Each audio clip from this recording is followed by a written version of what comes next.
My husband smirked with a mean expression on his face as he handed me the divorce papers. All of this land and the mansion here are all mine! You're just in the way. Get out quickly, he said. My husband didn't bother hiding his true nature, and his blatant desires were repulsive beyond words. Fine then, I'll agree to divorce, I replied. I firmly gripped the divorce papers he handed me. My name is Kate Smith and I'll turn 32 this year. I work at a clothing company. I've always loved clothes, so despite being busy, I had fulfilling days. I met my husband, Jack, 2 years ago at a party organized by a friend. Jack worked as a salesperson for a manufacturing company, and our conversations were enjoyable. We immediately hit it off even though it was our first meeting. Afterwards, he actively pursued me and we got married a year after we met. Currently, we live in an apartment near my parents' house. This is because my father's health has been declining recently and I wanted to live as close as possible. Jack kindly agreed to my selfish request. My father was a very important person to me. That's because my mother passed away when I was still in elementary school. Since then, my father had raised me as a single father. Despite being busy with work, my father would take time off to attend my school events like open houses and sports festivals. He would cook despite not being familiar with it, and we often laughed together while eating dishes that got burnt. A few years ago, my father was diagnosed with an illness. Since then, although he has acted strong in front of me, my father was frequently in and out of the hospital. My hope for his recovery became futile, and when the doctor told us that he might not be able to live much longer, my mind went blank.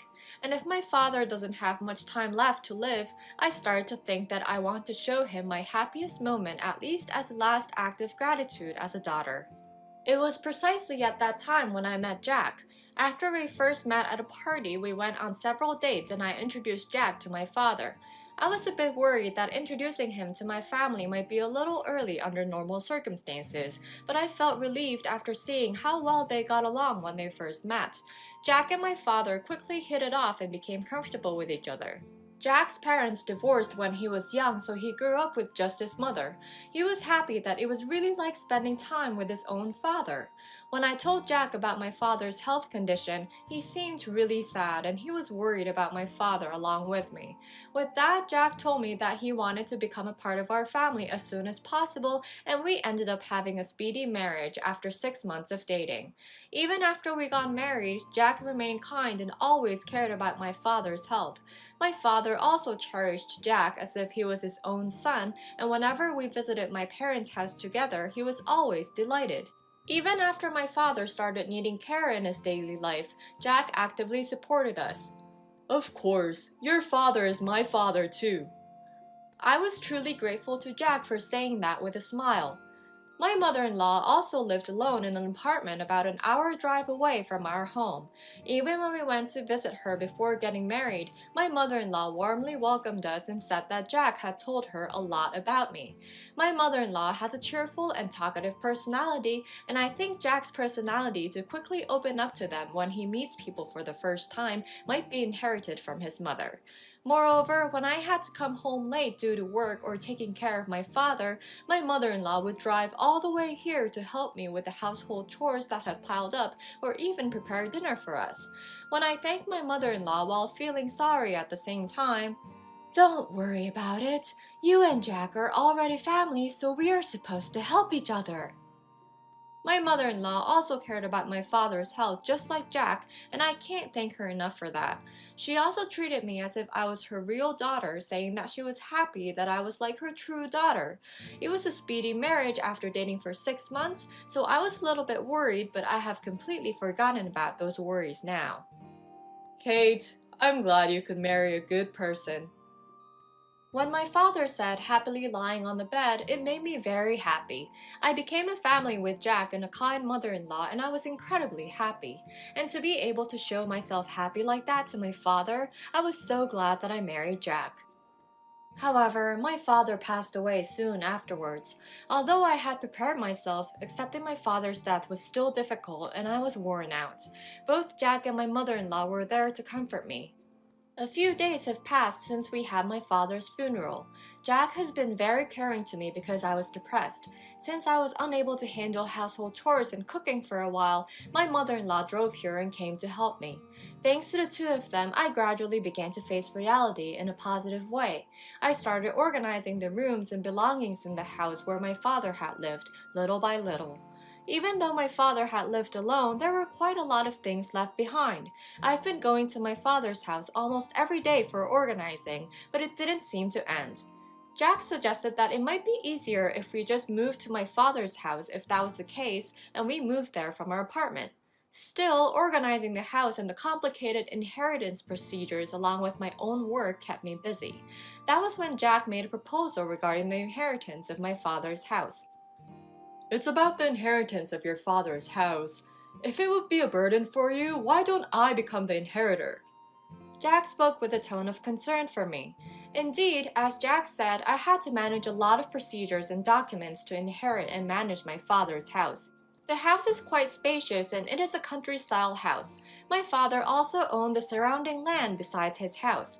I learned that after my father passed away, and the real estate company told me that it would be worth around $2 to $3 million considering the land size and location. As for his house, although it was an old house, it seemed to be a valuable country-style house and the condition was not that bad. I thought I had to demolish it, but it turned out that selling it as it is was also an option. However, as the value of the house and land increases, the complexity of the procedures also increases. Although it is not possible to change the inheritors, I was told that if the title of the house is transferred to Jack as a gift after I inherit it, he could take over the complicated procedures and management. Indeed, the documents for procedures are filled with complex legal information, and there are so many things I don't understand, and I was starting to feel a bit overwhelmed about managing them. With that in mind, I thought it would be more reassuring to entrust it to Jack, who has the knowledge. Although it involved significant amount of money and important matters, I had complete trust in Jack, who had been selflessly supporting my father all this time, and I readily accepted the proposal. However, the procedure to change the title of the house to Jack would take some time and effort, and it might take about a month, so I asked him to wait and let me take care of it until then. Of course! Once the change is done, I'll take care of everything, so let me know as soon as the procedure is completed. He responded with enthusiasm and determination. I would never have imagined at that time that I would later come to regret being grateful to Jack, who I thought cared for me so deeply. 1 month later. After work, I stopped by at the real estate agency as I needed to complete the final procedures, so I informed Jack that I might come home late.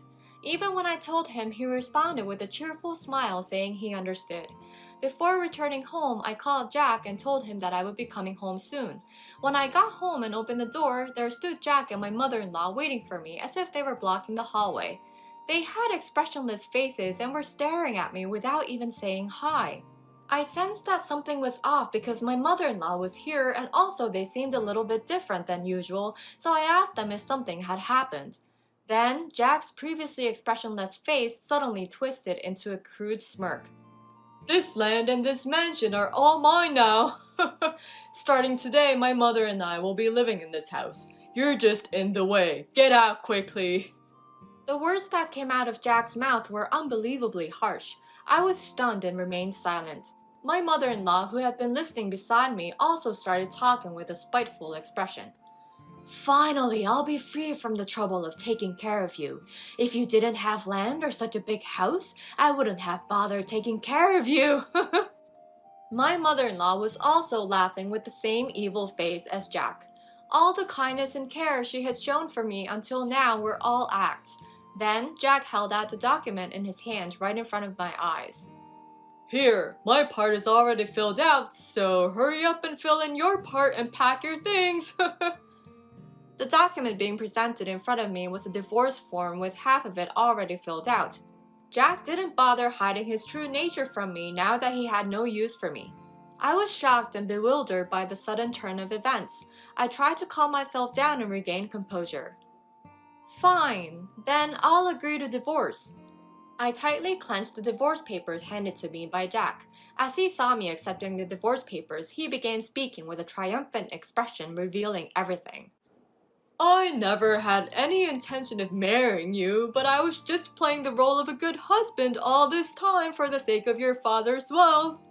When I introduced him to my father, because my father was ill, he thought that the land and the house would be inherited to me very soon. He conspired with my mother-in-law and diligently took care of me with the purpose of gaining my trust. Jack arrogantly revealed his plan, mocking me. My mother-in-law had a satisfied smile on her face next to him. I felt my guts churn at Jack's words, which revealed his true nature. Silently glaring at them, I took a deep breath and tried to calm myself down. I took out my phone in front of Jack and my mother-in-law and told them a fact. Unfortunately, I just completed the procedures for selling this house and land. They seemed unable to comprehend my words and they had a puzzled look. Jack seemed to think that I had hastily lied due to my anxiety. He started laughing, thinking that such a thing was impossible. They must have been convinced that their plan was flawless. However, I ignored Jack. "Do you seriously think that I haven't noticed?" I said and played a video from my phone that I had been holding. It was a footage from the home care camera installed in the room. Actually, I had installed a small home care camera because I was worried about my father when he was alone. When I was organizing his belongings, I missed him and decided to play the video, and there it showed Jack and my mother-in-law after my father had passed away. Jack was supposed to be at work at the time, but he was home for some reason. I found it strange that my mother-in-law, who rarely visited when I wasn't home, was there with him, so I listened to their conversation carefully. To my disbelief, they were discussing a shocking plan to take over the land and the house I had inherited. After I found out about this, I diligently prepared to destroy their disgusting plan. In return for Jack blabbering to me about his lousy plans, I politely told him the whole story. When he heard that, he seemed to finally understand the situation, and he frowned and his face started turning red. My mother-in-law looked very surprised right next to him, as if she had never expected this turn of events. Jack started talking with a desperate expression on his face. "Whoa, what's going on? This will ruin all our plans!" He was no longer pretending to be innocent, lost control, and shouted in anger. "Seriously, you are ruining everything! I thought I could live in luxury with Jack!" My mother-in-law was also furious and she was screaming. I was beyond angry and disgusted by their selfishness.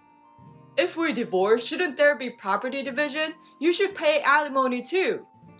He must be thinking only about money, and he was determined to take money from me at any cost. I continued talking calmly and unwaveringly. "Hey, do you remember our wedding anniversary? If you have been married for less than 1 year, you're not obligated to pay alimony. Didn't you know? Also, inherited assets are not subject to property division. You're clever when it comes to schemes, but you didn't even know that?" I politely explained that there's no obligation to pay alimony and that inherited assets are considered separate property and not subject to division. When he heard that, I could tell that he was quickly turning pale.